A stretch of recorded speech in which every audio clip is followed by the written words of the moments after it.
Previously, on keeping up with the Kenya Kwanza government. Lakini bahati mbaya. Na mtu kumbavu kama huyo alifataje kukaa kiti kama hii jameni?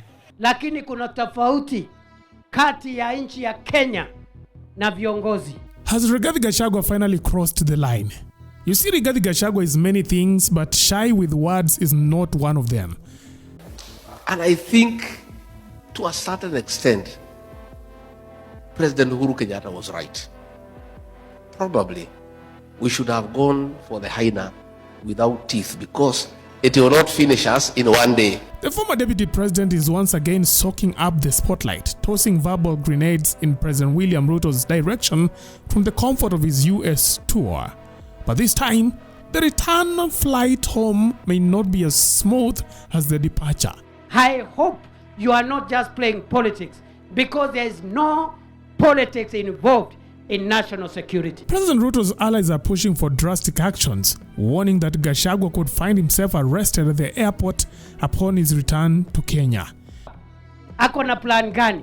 Ukirudi kutoka ngambo, wende uandikishe statement, ndio tutafutane na Al-Shabaab. The warning shot came from Deputy President Kindiki, who declared that the DCP party leader should record a formal statement with police over his explosive terrorism allegations, adding that Gashagua's words have crossed into dangerous territory. Nimesikia watu wengine wanacheza na mambo ya security ya nchi. Na mimi nimekuwa waziri wa usalama wa taifa, naelewa maneno ya usalama sio maneno ya mchezo. Nimesikia viongozi wengine wa zamani wameenda huko ngambo na wameenda huko kutusi nchi ya Kenya na kutusi rais na kutusi viongozi wengine.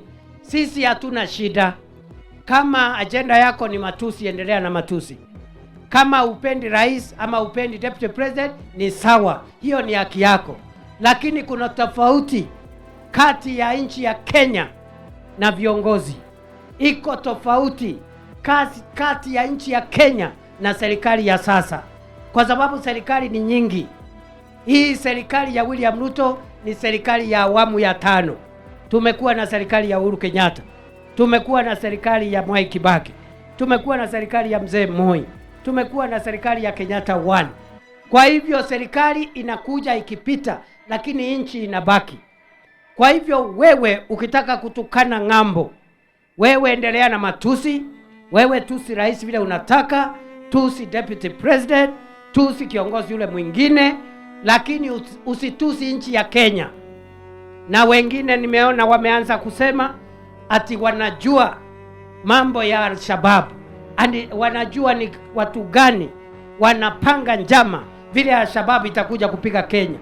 Na mimi nimesema hivi, wewe usiweke siasa kwa mambo ya usalama. Al-Shabaab sio mambo ya kucheka.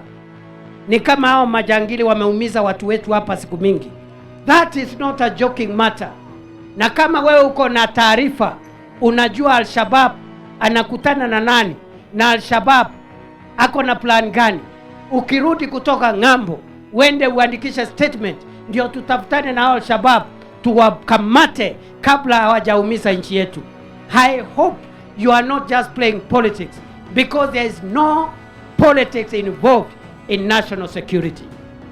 Tuendelee tusiendelee. Tuendelee tusiendelee. The former deputy president, currently on a high-profile tour of the United States, has been making waves and enemies at the same time with his explosive allegations. Speaking at a forum abroad, Gachagua claimed President Ruto met secretly at night with 3 members of the Somali-based militant group Al-Shabaab to discuss business. William Ruto, you need to know, the Americans want to know why you are working with Al-Shabaab. Why, when you are in Mandera, you met 3 leaders of the Al-Shabaab militia at night to discuss business with them. They want to know why. He went further, suggesting that scrapping of vetting for non-Kenyans seeking national identity cards is part of a hidden government agenda. They also want to know why you have removed the requirement for vetting of non-Kenyans before they are given IDs. The Americans are concerned that suspected terrorists who will be registered as Kenyans, and they'll find their way to America and the rest of the world and create terror in the world. Your decision to suspend vetting of foreigners before they are given registration in Kenya is a threat to world security. And not just the Americans are concerned, Kenyans are concerned too. And this you must answer. You cannot endanger the security of the world because of your business interest. It is true you are doing business with Al-Shabaab, but you cannot endanger world security. Those remarks have triggered an uproar back home. Visibly agitated Interior CS Kipchumba Murkomen called Gashagua's utterances reckless, stressing that issues of national security demand the highest level of responsibility, reminding public officials to uphold the dignity of their offices and resist the temptation to use explosive allegations as political currency. I saw another man who sat where you are sitting the other day, disparaging our country, talking about issues of insecurity as though it's a joke, to the extent that he's talking about, he thinks that he's going to parade issues of terrorism in America for him to get votes. Your Excellency, we want to say without fear of contradiction, because he has said he has information and he knows, and he has an agent who is sitting in meetings with Al-Shabaab. As soon as he lands in Kenya, he must record a statement to tell us exactly which meetings he's doing with terrorists. This country, you know, we have joked for far too long. Lakini bahati mbaya. Na mtu kumbafu kama huyo alifataje kukaa kiti kama hii jameni? You know? It is just unbelievable. And so we are saying that we must carry ourselves with the responsibility that deserves if you are holding a public office. Such a person, mtu anaongea namna hiyo atakuwa rais ya nchi yote. Huyo mtu anaweza kuwa rais ya alishindwa kuwa deputy president akumaliza hata half term. Alafu anakuja kutuambia sijui what term. Yeye mwenyewe angemaliza a half term. Kwa kitabu ya kisheria, kwa history ya Kenya, anakaa kama mtu hajawahi kuwa deputy president. Ilioshwa kabisa na ile impeachment ikapotea.